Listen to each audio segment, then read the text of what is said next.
The mountains had always been a place of silence, but that morning the silence was different. It was heavy, as if the wind itself was holding its breath. The lonely cabin stood against the backdrop of endless pine forests, its rough, hewn walls weathered by years of storms. Inside, Caleb Wren, once a soldier, now a recluse, was stirring his coffee when he heard a faint creak above his head, the sound of rope under strain.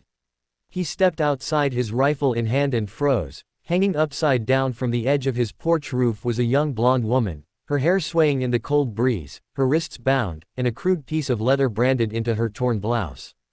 The burned letters were jagged and black: API Lavar. If you believe in kindness, second chances, and the power of stories that change hearts, please take a moment to like, comment, share, and subscribe to Kinless Corner. Your support helps keep these stories alive. Caleb's first thought was that someone wanted this woman dead. Not quickly, but with a message that would outlive her. In the wild stretches of New Mexico territory, branding a woman with such words was more than cruelty.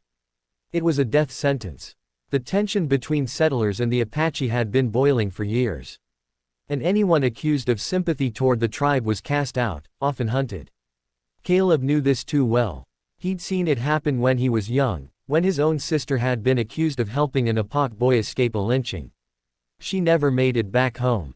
The woman's skin was pale from hanging too long, and the blood had rushed to her head.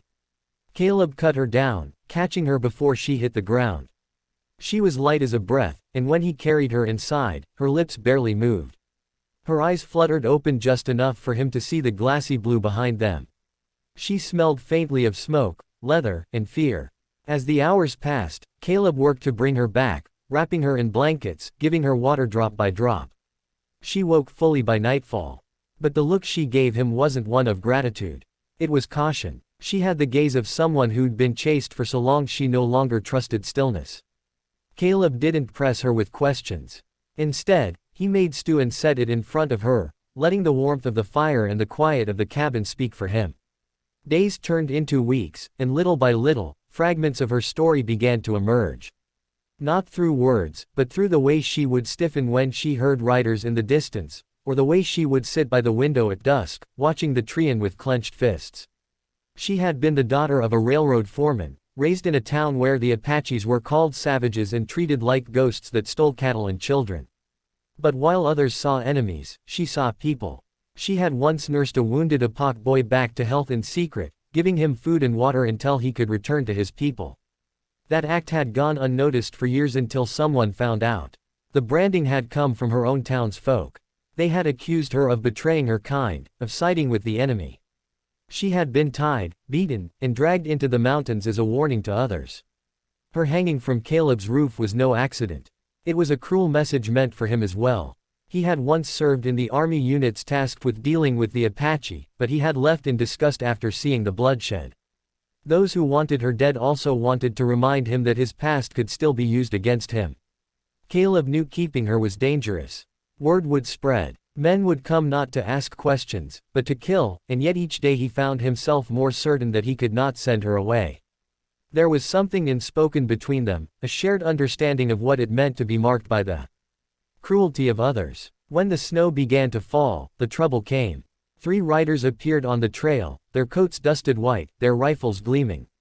They called out Caleb's name, demanding he hand her over. The woman stood behind the door, her fists trembling, her breath shallow. Caleb told her to run out the back and follow the creek until she reached the old mine, but she shook her head. She wasn't going to run again. The confrontation was quick and sharp. Caleb's rifle roared in the thin mountain air, sending the riders scattering, but one shot grazed his side. The woman, in an act that would forever be seared into his memory, dragged him inside and barred the door. She tore strips from her own clothing to bind his wound, her hands steady even as her voice broke. For hours, they waited for the sound of hoof-beats to fade into the distance. By spring, the world outside the cabin had shifted. The riders never returned, perhaps thinking Caleb had moved on, or that the mountains had claimed them both. The woman stayed, helping him repair the roof, tend to the goats, and plant the small garden out back. The scar on her shoulder where the brand had burned deep never fully faded, but neither did her resolve. She began to smile again, sometimes even laugh. Caleb realized something in those months. That loneliness was not just about the absence of people, but the absence of someone who truly saw you. They had both been outcasts.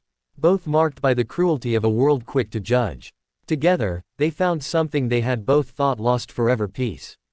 If this story touched your heart, please like, share, and subscribe to Kinnis Corner. Every click helps us share more stories of courage, kindness, and second chances. And before you go, I have a special request. Tell me in the comments, have you ever stood by someone when the world turned against them? Your story might inspire someone else to do the